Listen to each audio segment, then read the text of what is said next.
Let's start talking about radio station imaging.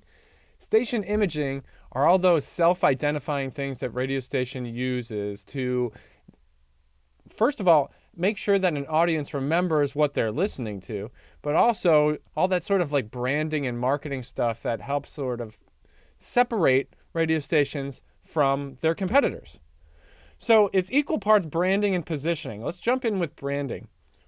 So station imaging, an element of that is branding, and it's the method of making a clear differentiation between yourself and other radio stations in the market. All right, KISS 107.9, 90s and 2000s, that's telling us exactly what we're in for, right? We're going to separate ourselves from other radio stations. So we can think of it as like this differentiation tool to separate a radio station from other stations in the most general sense.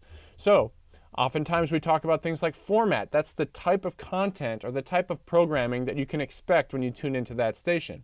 If I'm listening to this example, KISS 107.9, I know I'm going to hear tunes from the 90s and 2000s. I don't know specifically what genre, but because it's not telling me, I can sort of assume that it's going to be this sort of blanket, open-ended, as long as it's from the 90s or 2000s, I might hear it there. Right? There's lots of different formats for radio stations. Think of all the different genres of music formats, and then you've got news and talk, and you've got all these little fragments of the marketplace. So we're thinking of a metro area, right? We call that a market, and there's going to be lots of different radio stations there. We need to brand ourselves to be different from the other radio stations, and we do that by creating a clear format, and then, of course, the things that go along with. Once we've decided on what that format and that programming is going to be, we create a logo and a name and all those things that sort of go along with it. Now, positioning is a little different. It might sound similar. It's the unique selling proposition used to separate a company from its competitors. So yeah, it's doing the same sort of thing. It's differentiating one radio station from others, but at the same time, it's using a selling point of view. So if you can think of it like this, there's oftentimes going to be more than one radio station in a market that shares the same format. Let's go with classic rock. There's lots of classic rock radio stations out there, and likely if you're in a urban area, there's going to be more than one classic rock radio station that inevitably are going to play things like AC/DC, Back to Black, Pink Floyd, Led Zeppelin, Queen. So they do pretty much the same thing, right? They're playing the same songs, but how do they position themselves to be different from somebody else that does pretty much the same thing as them? So you might say something like, this classic rock station is the number one for listening while you're at work, or number one for boomers, whatever it might be, right? You have to take a particular angle. And sometimes it's easier to think about this if you think outside of the box of radio stations for a minute. So the example that's on the screen here is cars, right? A car is a car. It drives people around and gets you from point A to point B. All cars do one thing, right? But then we create a unique selling proposition by saying, well, we're the best economy vehicle, or we are the luxury vehicle. We're for families and we have more space, right? So you have to take that unique position and really drive it home and hammer it into your audience's mind that this is what makes you different. I'll tell you one more example. I work for a radio station called WEQX, The Real Alternative. And we really emphasize that part about being real. And what does that do? Well, it differentiates us and gives us a new position from other competing alternative rock radio stations by saying, basically implying that those ones are phony. We're the only ones that are real. So that unique selling proposition, that positioning, can be achieved in a lot of different ways, and you can get really creative with that. Okay, so station imaging includes those marketing and branding and positioning ideas, and then we have to wrap them up into what's called station IDs. This is those little production pieces, those little bits of audio that you hear in between songs or in between content or on the way back from a commercial break or something like that. And there's specifics to different kinds of station IDs. A liner, as you see there, is going to be a station ID that is just a dry voice from whoever the station voiceover person might be, right? So it would give the descriptive information about a radio station. It's going to be we'll go into more depth into this stuff, but the really important pieces of information about a radio station, the call letters, the slogan, maybe it's the frequency, those kind of things, but with no other bells and whistles, because the idea is that we can use liners on top of the intro of other pieces of music or something like that, so that we keep the momentum of the radio station moving. A radio station is like a moving train, and you just sort of jump on and do a thing, and then you jump back off again, and you try not to get in the way as the radio station continues moving. A sweeper is a station ID. It's going to contain all that information, and maybe it's going to sort of reinforce the image or the personality of the radio station, but it's going to have lots of sound effects. Maybe it's going to have little drops, little pieces of audio content from relevant pop culture things, whether that's something that's happening politically in the pop culture sense, or maybe it's some type of programming that your audience sort of generally consumes. So I'm thinking like movie quotes and things like that. Sweepers generally have those sound effects that are very unique to this sort of thing. So like laser sounds and swooshes and these very, very quick sounds that can really catch the audience's attention, so they know very briefly, hey, we're stopping the music. I better pay attention to this thing. We're going to then be inundated with very quick bits of information about the station. And then before you know it, it's gone, and we're right back to the music or whatever the programming content was, and the train keeps moving. Jingles are that station ID content that's set to music and usually sung or hummed or something like that. Little melodies are created out of it.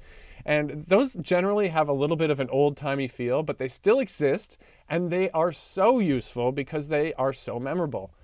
So I'm sure that you can think of a phone number that's been set to a jingle, like 800-588-2300 Empire Today, right? I'll spare you me singing anymore, but you can think of those kinds of pieces of information or those types of station IDs, and they're so memorable because they're catchy and they get stuck in your head like earworms. So in that case, they're also very, very useful. Now, a legal ID is a station ID that includes very specific content. The FCC requires that radio stations play a legal ID as close to the top of the hour as they possibly can, and it has to include the station's call letters and the city of license. And the city of license may not always be the location of the radio station or the market that it serves. So think that maybe a radio station could be licensed to some sort of suburban town but claim to be membership of the larger urban area that it represents. So you've got to include those things. You can't have any other things that interrupt those pieces of information. They've got to be there. Now, these are super important, and there's sort of like a legacy that is held on to with the creation of these kinds of things because of the way radio stations used to develop their ratings. So ratings traditionally were gathered through diaries.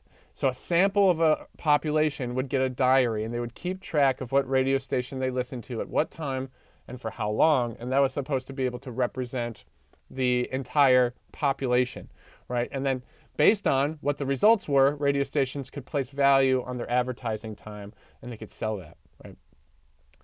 Now, as a result, all the sweepers, all the jingles, all the station IDs had to be super hyper memorable because it was up to the individual to write down what station they listened to.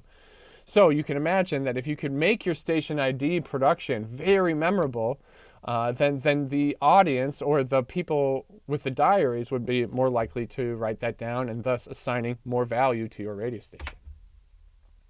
So what are these identifying things? We kind of mentioned it, but the call letters are a series of 4 letters that represent the radio station. And no other stations will have these, so they're unique to each radio station.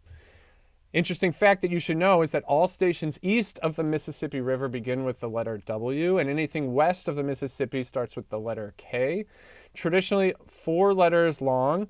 There are a few radio stations left that have 3-letter call letters, and those are simply because they were developed very early on as radio became available, and they've never let their license lapse, so they've always renewed as they needed to, so they sort of have grandfathered in with these old 3-letter call letters.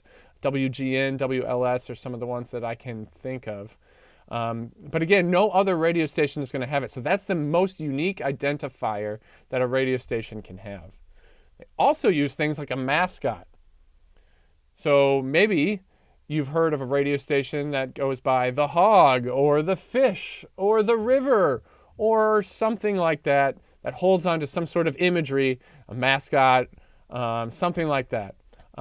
Now, that's not going to necessarily work for a legal ID, but it is a memorable way to identify the station. And this radio station imaging stuff, if they develop a mascot like that, they hold on to it and they make sure that they are heavily associated with it. Also, the slogan, here's the example, all news all the time.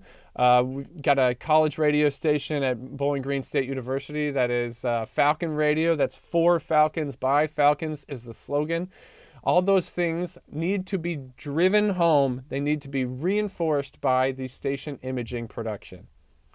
And frequency could go on there too. Whether you're an internet streaming station, you want to know where the website is, but it's kind of like how can I reach this station? And that frequency is an important way too. So 88.1 or 1079, those kind of things are often included in station IDs and radio station imaging, although they're not included in a legal ID because the frequency could be shared by another radio station in a different geographical area, right? So it's not unique to one specific radio station. Lots of stations have the same frequency, but they won't have the same call letters. All right, the final piece of this is that, again, another piece of marketing. It's like we need to know who the audience is. We need to be able to analyze who's available in the market and how are we going to reach them. So the first thing that you do is decide, well, what's our format going to be? Like who's available in our market? Like what group of people? And maybe there's some group of people, some demographic that is not being served. They're not being met with enough content. So we can say, well, there's a gap for 35 to 50-year-old females, and we want to fill that gap and harness that audience. So you have to analyze what that group of people might be interested in. And you have to make sure that the content speaks to them, and you also have to make sure that the station imaging really reflects that also. So remember, this is, we're talking radio, so we're not dealing with YouTube algorithms or social media. We're not counting clicks, and we're not tracking people. We're using sort of stereotypes and generalizations to reach our conclusions.